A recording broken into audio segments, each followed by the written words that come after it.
Hello दोस्तों, स्वागत है आपका PKR इलेक्ट्रिकल इंजीनियरिंग चैनल में। दोस्तों हम लोग देखने वाले हैं यूटिलाइजेशन ऑफ इलेक्ट्रिसिटी का चैप्टर हीटिंग एंड वेल्डिंग का पार्ट 2। ठीक है दोस्तों, ऑब्जेक्टिव MCQs है।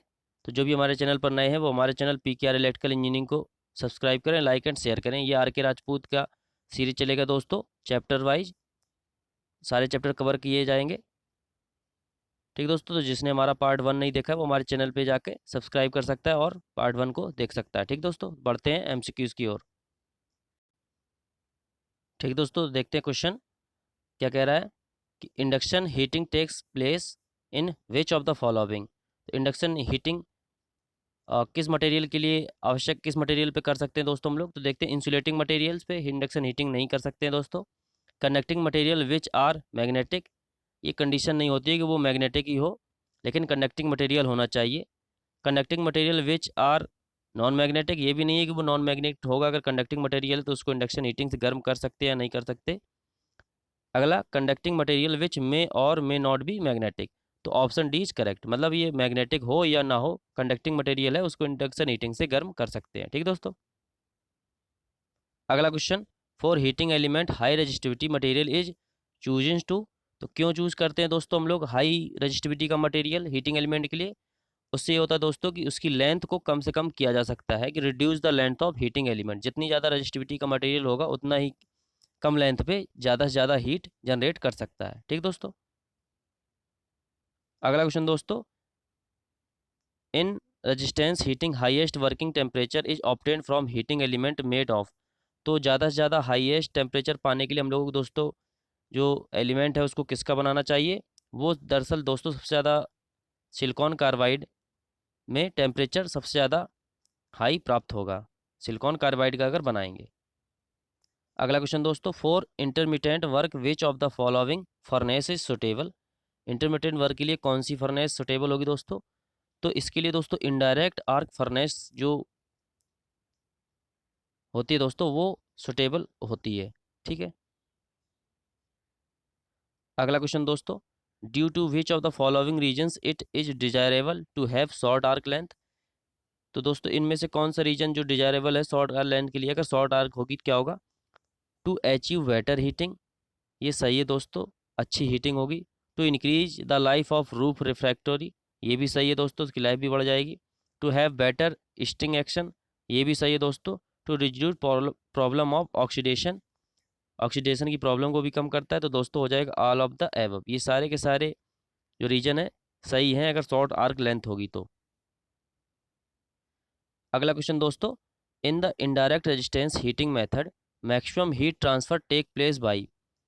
तो जो इनडायरेक्ट रेजिस्टेंस हीटिंग होती है दोस्तों इस तरह से, मान लिया इनडायरेक्ट रेजिस्टेंस हीटिंग में क्या होता है, ये रेजिस्टेंस मटेरियल होता है, इसमें जो इनडायरेक्ट हीटिंग होती है तो जो रजिस्टिव एलिमेंट होता है वो डायरेक्टली संपर्क में नहीं आता है जिस चीज़ को हम लोगों को गर्म करना होता है।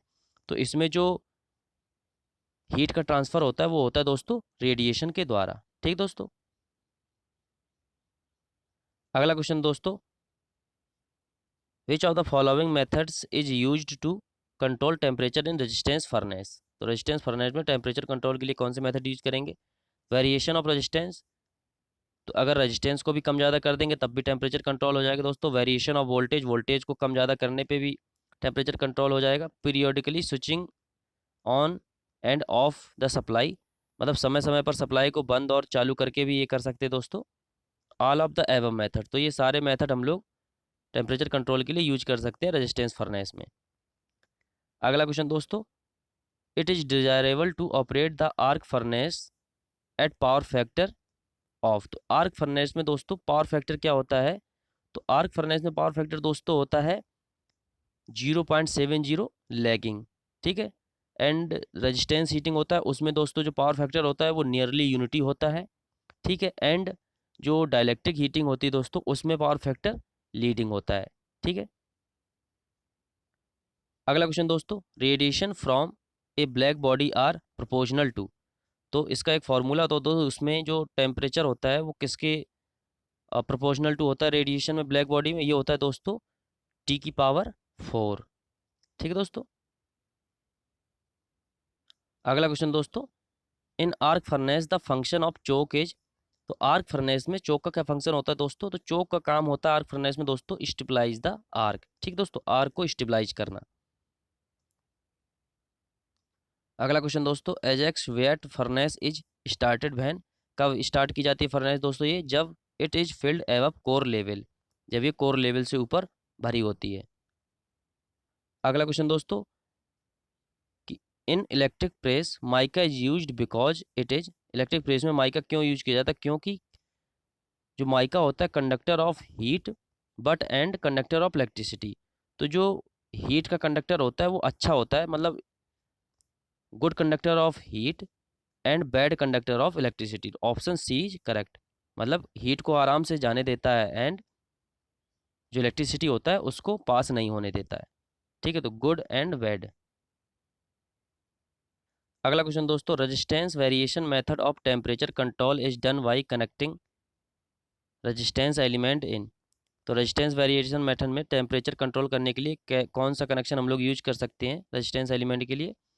तो सीरीज में भी कर सकते हैं, पैरेलल भी जोड़ सकते हैं दोस्तों, सीरीज पैरेलल कनेक्शन कर सकते हैं, या स्टार डेल्टा कनेक्शन। तो क्या हो जाएगा? All of the above ways. किसी भी एक तरीके से हम लोग रेजिस्टेंस वेरिएशन मेथड में टेम्परेचर कंट्रोल कर सकते हैं। अगला क्वेश्चन दोस्तों, hysteresis loss and eddy current loss are used in. तो ये किस हीटिंग में हम लोग दोस्तों hysteresis and eddy current loss का यूज करते हैं? तो ये करते हैं दोस्तों इंडक्शन हीटिंग ऑफ स्टील। तो जो स्टील होता है उसमें hysteresis and eddy current loss से हम लोग उसका यूज करते हैं। अगला क्वेश्चन दोस्तों, क्वेश्चन नंबर 43 क्या कह रहा है? In heating the ferromagnetic material by induction heating heat is produced due to. तो फेरोमैग्नेटिक मटेरियल में दोस्तों जब इंडक्शन हीटिंग करते हैं तो उसमें क्या प्रोड्यूस होता है? तो induced current flow through the charge, no. Hysteresis loss taking place below Curie temperature, no. Due to hysteresis loss as well as eddy current loss taking place in the charge. तो उस charge में hysteresis loss and eddy current loss दोनों से जो ferromagnetic material है उसमें use होता है। ठीक दोस्तों। अगला क्वेश्चन दोस्तों, question number 44, radiant heating is used for which of the following. जो रेडिएंट हीटिंग होती है वो किसके लिए यूज होती है? तो दोस्तों ये होती है drying of paints and varnish के लिए। इससे हम लोग paints and warning, paints and drawing, उसको पेंट्स एंड वार्निश को सुखाते हैं। ठीक दोस्तों। अगला क्वेश्चन क्या कह रहा है? विच of the following device is necessarily required for automatic temperature control in A furnace. तो ये दोस्तों कौन होता है ऑटोमेटिक कंट्रोल डिवाइस? ये होती है दोस्तों थर्मोकपल। ठीक दोस्तों। अगला क्वेश्चन दोस्तों, question number 46, for radiant heating around 2250 degree centigrade the heating element are made of. तो रेडिएंट हीटिंग में 2250 डिग्री सेंटीग्रेड के लिए दोस्तों हम लोग एलिमेंट किसका बनाएंगे? तो ये दोस्तों हम लोग बनाएंगे टंगस्टन एलॉय का। ठीक दोस्तों, जो 2250 डिग्री सेंटीग्रेड तक टेम्परेचर को आराम से सहन कर सकता है। ठीक दोस्तों। Question number 47, which of the following is an advantage of eddy current heating. तो ईडी करंट हीटिंग का क्या एडवांटेज होता है दोस्तों? The amount of heat generate can be controlled accurately, heat at very high rate can be generated, the area of surface over which heat is produce can be accurately controlled, all of the above. तो ये सारी की सारी conditions होती हैं जो दोस्तों जब ईडी करंट हीटिंग करते हैं दोस्तों तो ये सारी की सारी कंडीशंस हो जाती हैं। ठीक, तो ऑल ऑफ द एबव। अगला क्वेश्चन दोस्तों, the electrode of A direct arc furnace is made of. तो डायरेक्ट आर्क फर्नेस में जो इलेक्ट्रोड होते हैं दोस्तों वो किसके बने होते हैं? वो बने होते हैं दोस्तों ग्रेफाइट के। अगला क्वेश्चन दोस्तों, क्वेश्चन नंबर 49, कि डायरेक्ट आर्क फर्नेस है विच of the following power factors. तो डायरेक्ट आर्क फर्नेस होती है दोस्तों तो उसका power factor low and lagging होता है। ठीक दोस्तों। अगला क्वेश्चन, कि in direct arc furnace which of the following has high value. तो डायरेक्ट आर्क फर्नेस में दोस्तों किसकी वैल्यू हाई होनी चाहिए? तो ये होती है दोस्तों डायरेक्ट आर्क फर्नेस में दोस्ती हो तो करंट की वैल्यू हाई होनी चाहिए जिससे ज़्यादा से ज़्यादा हीट जनरेट हो। ठीक दोस्तों। ठीक दोस्तों, तो ये था हमारा पार्ट 2 जिसमें हमने हीटिंग के सारे क्वेश्चंस को कवर किया है दोस्तों। ठीक है, तो अब हम लोग अगले पार्ट में देखेंगे दोस्तों वेल्डिंग्स के क्वेश्चन को, एमसीक्यूज होंगे जो आर के राजपूत के सारे चैप्टर को 1 बाय 1 कवर किया जाएगा। ठीक दोस्तों, जो भी हमारे चैनल पर नए हैं वो हमारे चैनल को सब्सक्राइब करें, लाइक एंड शेयर करें। ठीक दोस्तों, धन्यवाद।